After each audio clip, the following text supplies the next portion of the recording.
Hi, my name is Benedict. Today, I'm starting a new YouTube channel entitled Average Man's Spiritual Quest. Oh, that's a deep-sounding name, isn't it? But please focus on the first two words of the title, Average Man's. I'm not a priest, minister, monk, theologian, or religious scholar. I'm just a lawyer by trade, an average one at that.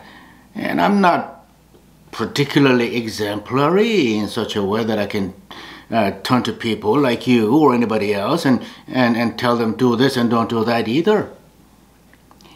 All that makes me a decidedly average person when it comes to spiritual matters, and in most other matters as well. But I thought it would be a great idea if I could share all the questions that I have asked over the years and the leads that I thought I found here and there once in a while about spiritual matters. Now, all this started in college years for me. During the freshman year in college, I thought I was pre-med, but after the first fetal pig dissection lab, I said, no, I'm not going to do this. I don't care how much money people are going to pay me. I'm not doing this for the rest of my life. So I went the other extreme. So I ended up studying philosophy and art history. In today's terminology, I guess I majored in philosophy and minored in art history. Art history, I loved it, but I not very good at it, and I did it primarily to impress girls. But philosophy, I enormously enjoyed it, and apparently I had a little bit of talent for it too. Well, it just so happens that study of Western philosophy, at least at the college level, is almost 50% study of religious studies in Western civilization, because the theologies relating to Judeo-Christian tradition sort of developed neck and neck along with pure philosophical thoughts throughout European civilization, especially during the last 500 years or so. Now, so I was studying what Kant was saying in his 800-page critique of reason and pulling my hair out, and I was reading things like Descartes saying, cogito ergo sum. Remember that phrase? I think, therefore I exist. Deep stuff. But I kind of wanted to know, did those folks wake up one day and go, you know, I'm going to think about that and write that down and make history today? Did they do that, or were they themselves a product of their times? So I really wanted to know the philosophy of, history of philosophy.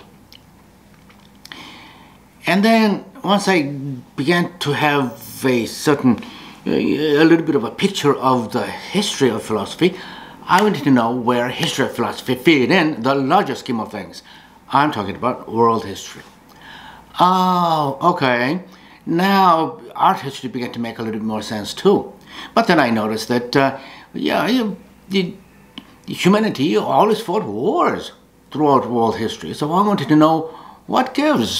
So I ended up studying history of warfare. And I sort of wanted to know, all right, so where does history of warfare fit? It turns out that history of warfare is found in the larger storyline of the history of civilizations. Alexander the Great is a great example. He was a young punk who had nothing better to do but to go out and conquer everything, but he ended up basically fighting a war that pitted the Greek civilization against that of the Persians, and Greek civilization fathered the European civilization that we know of. Now, the problem with all that is this.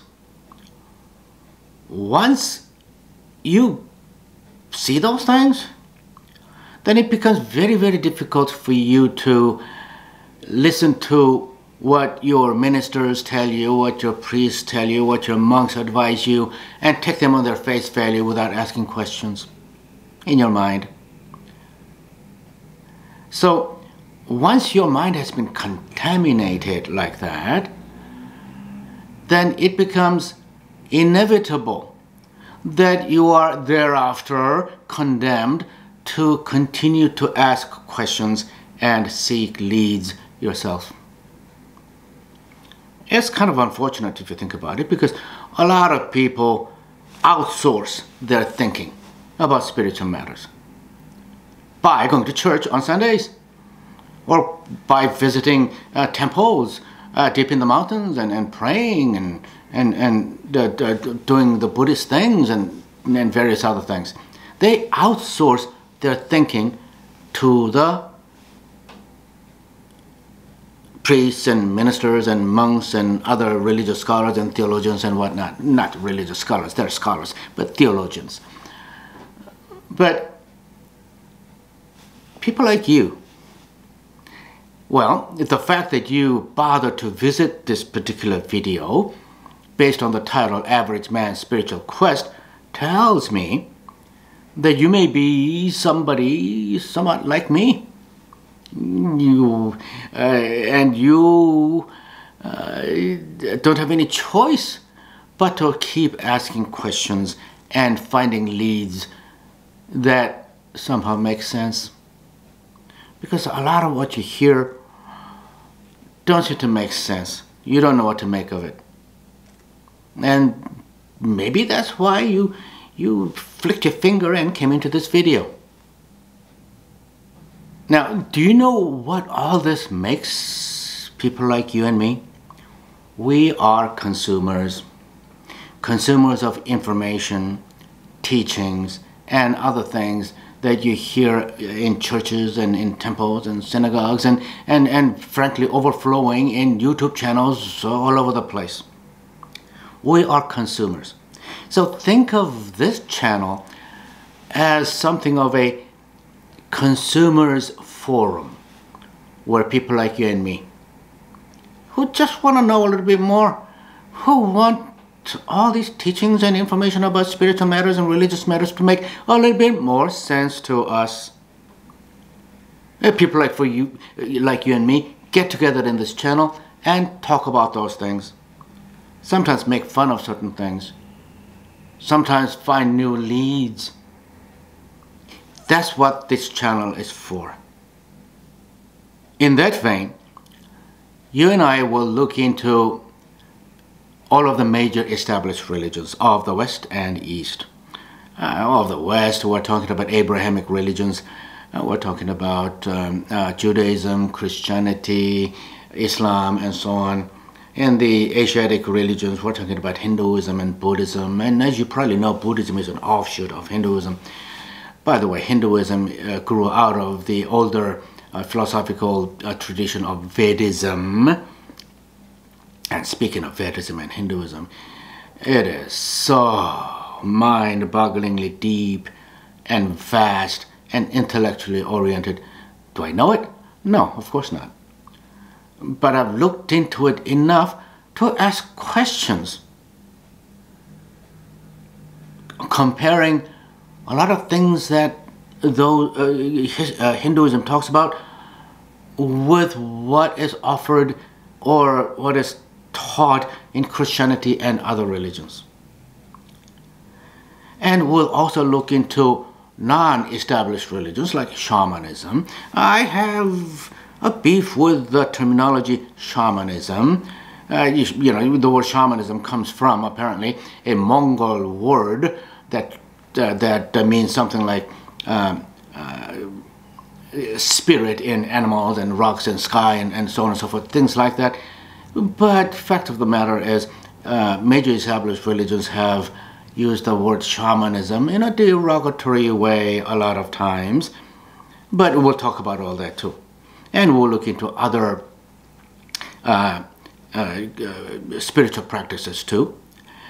And we'll need to look into Eastern and Western philosophies too. As I noted before, you know, religious thoughts and pure philosophical thoughts sometimes are joined at the hips.